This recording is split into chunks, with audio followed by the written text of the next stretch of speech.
All right, everyone, let's get into another practical lesson, this time on the shares of Philip Morris, that giant of tobacco, right?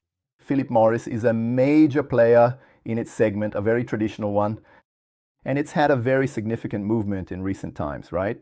From April of 2024 to June of 2025, it went up more than 100%. And everything that goes up corrects everyone. Whenever we have a stock in a major upward trend, it suddenly has a correction. What is a correction? It's a natural movement. Whoever bought these shares and has that profit in their pocket, at some point they'll want to realize that profit and, turn it into cash. And because of that, the shares decrease in price and start to fall. During these drops, we have the opportunity to make trades. And that's what I want to show you here.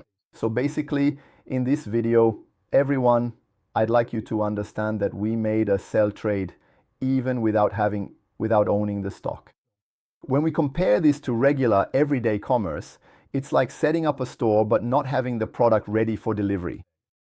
Okay, so you serve your client. This happens a lot in stores for curtains, cabinets, home goods, right? Oh, do you have this sofa? No, I'll need 40 days to deliver it, 60 days to deliver it. But you buy it from me now, we sign a commitment agreement, and I'll deliver it to you in a few days. It's exactly the same thing. So basically with Philip Morris here, it's exactly that. It's like, hey everyone, I have Philip Morris to sell at $153.27.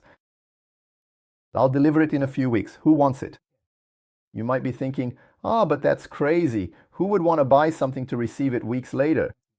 Well, in the week this trade was made, 40 million transactions were carried out. In other words, that's a lot of people, and there are many people who think differently and who want to buy and receive the shares later, okay? So basically, that's how this market works. So when we had this movement here, it was like, hey, I have Philip Morris at $153.27, but I'll need a few weeks to deliver. And obviously, boom, I sold it right away. With a volume of 40 million shares being traded, someone wanted it.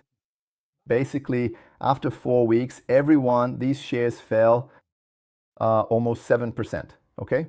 So they had a drop of almost 7%. In other words, if I buy it back, the difference between what I sold it for and what I bought it back for is my profit. And that week, my profit was at 7%. And that's when we make the decision. Is a 7% profit good for me on this trade I just made? Will that help me? So basically, that's how we do our business.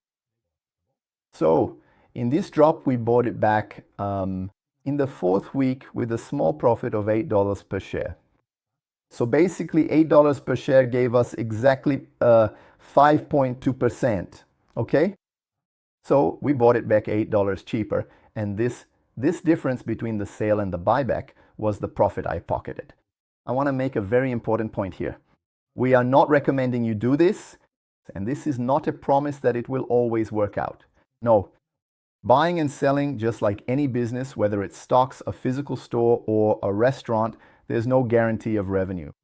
What you have is your work, and doing your work well is what will make you grow, okay? So it's the same situation. So here in this drop, we made an $8 profit from a sale at $153 and a cheaper buyback. And what does that really mean financially speaking? I ultimately ended up trading a total of 156 shares at $153.27.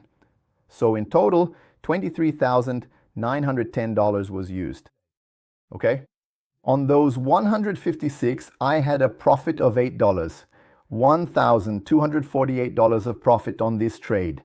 So I pocketed $1,248 from this business I did. I sold a product I didn't have, bought it back cheaper, and kept the difference.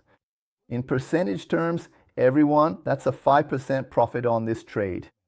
If you compare that to what's out there, in terms of other returns in a month, it's quite significant, right? If we compare it, for example, with a fixed income investment, where obviously you don't make any decisions, you just sit there and wait. Basically, this is 1 year and 4 months of fixed income. From a single stock sale, that lasted 1 month. Okay? So basically, that's how we use the market to have a second profession. And what do you need to do? Simply go on the app, make the sale, wait for the weeks to pass, make the buyback, and move on to the next one. You do have a business of products which are stocks right on your phone. Okay? So it's not an investment with guaranteed returns. It's a business like setting up a physical store, and it will depend on your buying and selling for that store to survive. But here, 4 weeks later, I made this decision. Sometimes it's in 1 week, sometimes in 10 weeks. You buy it back or you sell and you have a profit in this way. And you start working with your second source of income, buying and selling stocks at specific moments in the US market. All right? If you like this video, subscribe to the channel and turn on notifications because we're here with videos like this every day. Take care, everyone. All the best. Bye-bye.